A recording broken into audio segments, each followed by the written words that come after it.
Pada suatu petang, seorang petani sedang berjalan pulang ke rumah setelah seharian bercocok tanam di kebunnya. Petani itu bersiul-siul dengan riang. Dia sendiri tidak tahu mengapa dia begitu gembira pada petang itu. Seakan-akan ada perkara baik bakal berlaku pada dirinya. Dalam perjalanan pulang ke rumah, petani itu melihat seekor angsa yang kelihatan lain daripada yang lain. Petani itu coba menangkap angsa tersebut dengan berhati-hati, lalu membawa angsa itu pulang ke rumah. Sesampainya di rumah, petani itu membawa angsa tersebut ke sebuah tasik. Petani itu memberi angsa tersebut makan dengan jumlah yang banyak. Angsa itu menghabiskan semua makanan yang diberi karena terlalu kelaparan. Petani itu kemudian meletakkan angsa itu di belakang rumahnya. Malam itu, angsa tersebut tidur dengan nyaman dan hangat di sana. Pagi menjelang, petani itu pergi melihat keadaan angsa tersebut. Petani itu terkejut melihat sebiji telur emas di sebelah angsa tersebut. Angsa ini boleh mengeluarkan emas rupanya. Kayalah aku. Untuk mengetahui ketulenan telur emas tersebut, petani itu segera ke kedai untuk mengujinya. Adakah telur emas ini tulen? Ya, encik. Dan nilainya sangat tinggi. Kalau begitu, saya mau jual emas ini sekarang juga. Baiklah, encik. Petani itu pulang ke rumah dengan riang. Uang hasil jualan telur emas angsa itu tersebut turut dibawa pulang ke rumah.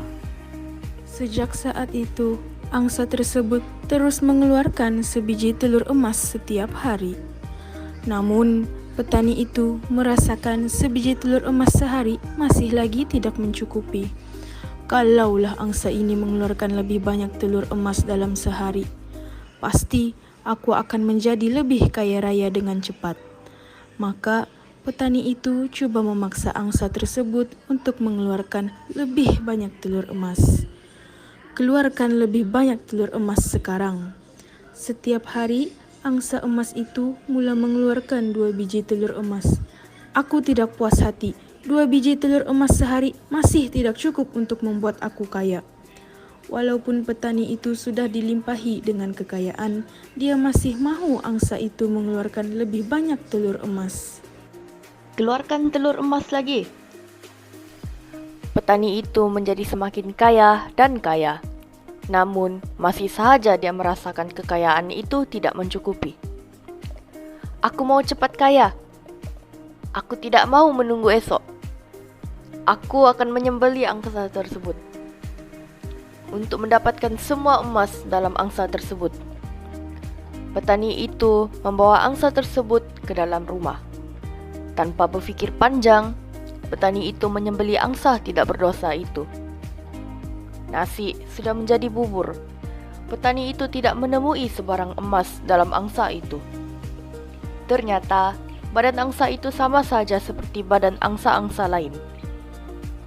Petani yang tamak itu tidak akan dapat memperolehi telur emas lagi buat selama-lamanya. Pengajaran, orang yang bersifat tamak selalunya akan menerima kerugian pada waktu terdekat maupun pada suatu masa yang mendatang.